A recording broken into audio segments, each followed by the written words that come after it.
भगवान शिव की पूजा में चंदन की महिमा कही गई। कुशा उपामार्गम कपूरम जातम चंपकम पाडलई।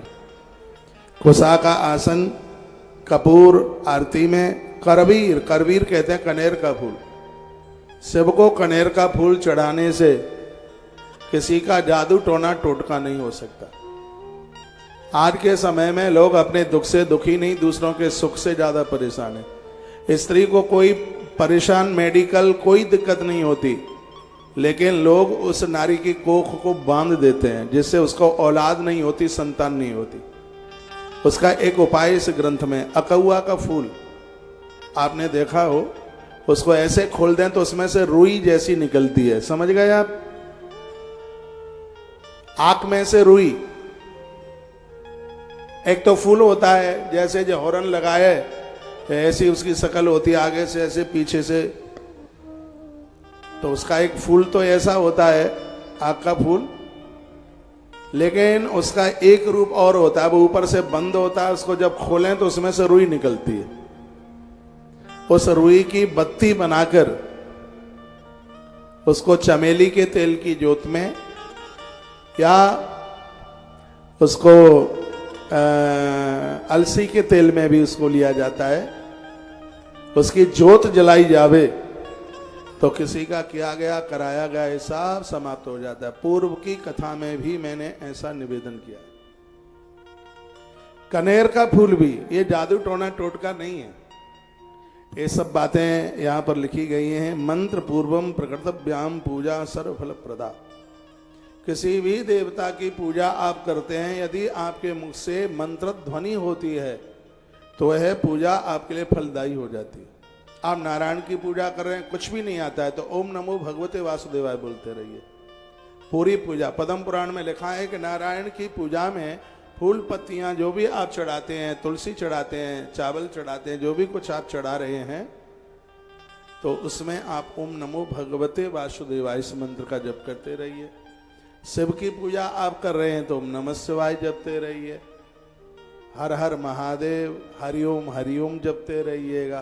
तो क्या होगा? पूजा सर्व फल प्रदा, वह पूजा आपको संपूर्ण फल दे देगी। बड़ी अलौकिक बातें कही जा रही हैं, दिव्य बातें कही जा रही हैं। शिव महापुराण के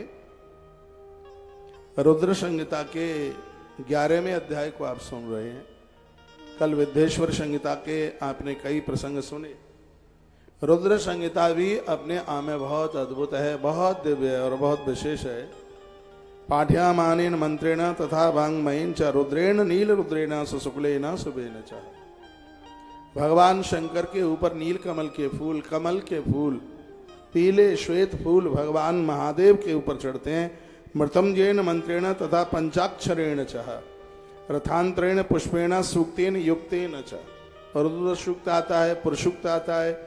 अरे भैया कुछ भी नहीं आता तो रुद्राष्टक तो आता है, कुछ भी नहीं आता तो ओम ओम शब्द तो आता है। इसके द्वारा आप भगवान का वंदन पूजन कीजिएगा। जलधारा सहस्रेण शतैनेकोत्तरेण वा कर्तव्या वेद मार्गेण नामे विराथ न पुनः पुनः। वर्णन किया गया है, कहा गया है कि जो भगवान के ऊपर 100 बार जब तक गिनती गिने, इतनी देर के लिए जल की धारा छोड़ते रहते हैं। 108 बार ओम नमः शिवाय जपते रहिएगा। हाथ में श्रृंगी लीजिए, श्रृंगी से अभिषेक करने पर 1000 गुना फल तत्काल उसका हो जाता है। इसलिए नारायण के लिए शंख और महादेव के लिए श्रृंगी को बहुत विशेष बताया गया है। हाथ में श्रृंगी लेकर के जब आप अभिषेक करते हैं तो उसकी महिमा सीधे 1000 गुनी अपने आप में बढ़ जाती है। जलधारा सहस्रेण शतैनेकोत्तरेण वा। आपके पास यदि समय है तो 1000 बार यानी 10 माला जपी जाए, उतनी देर के लिए अभिषेक करते रहिए। उतना समय नहीं है तो 100 नाम भगवान के लिए जाएं, इतनी देर के लिए आप जप करते रहिए। फिर भगवान को अभिषेक करके धूप दीपश नैवेद्य तांबूल सुंदरस तथा धूप दिया नैवेद्य तांबूल ये भगवान को जरूर समर्पित कीजिएगा।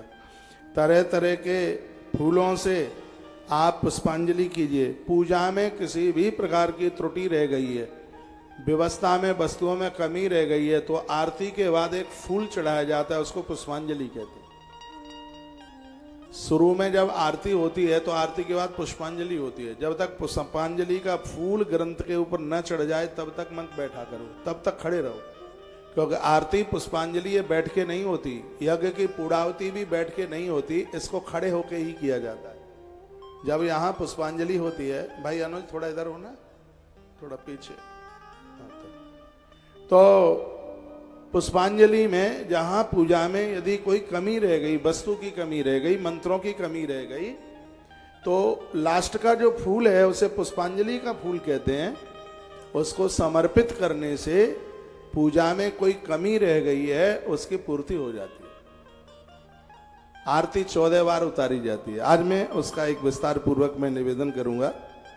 वर्णन है कि चंदन आदि से पूजन करके शिव के ऊपर अभिषेक करने के लिए जलधारा जरूर छोड़नी चाहिए। तो भगवान महादेव जलधारा से अति प्रिय, उन्हें बहुत ज्यादा प्रसन्न होते हैं। जलधारा शिव प्रिय। अनेक प्रकार के पात्रों में जल भरकर शंकर